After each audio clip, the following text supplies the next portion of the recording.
In today's video, I'm going to teach you how to place an image into Adobe Illustrator and add a border around it for that professional touch. This process is a fantastic way to make your images pop with a clean, polished-looking border. Let's dive right in. First, you'll need to get your image into Illustrator. To do this, head to the File menu and select Place. This option allows you to bring in your image directly into your working document. Once you've placed your image, you'll want to select it using the Selection tool, which can be quickly accessed by pressing the V key on your keyboard. Next, we're going to draw a shape around the image. You can do this using the Rectangle tool, accessible by pressing the M key. Of course, if you're feeling creative and want a non-rectangular border, feel free to choose another shape. Your goal here is to draw a rectangle that either covers or frames your image, depending on the effect you're aiming to achieve. Once your shape is drawn, it might sit on top of your image, and we don't want that.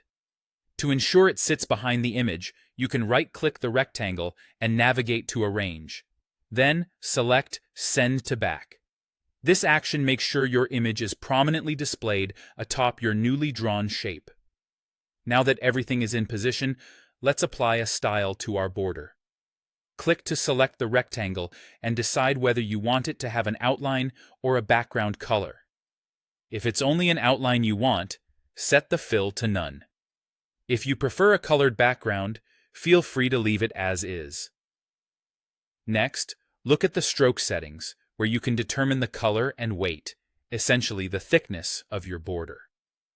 Adjust the stroke weight in either the Properties panel or the Stroke panel.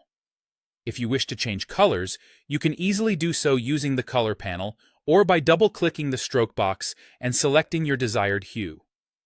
Perhaps you want your border to snugly fit the image. In that case, you might need to manually align them using the Object and Align panel.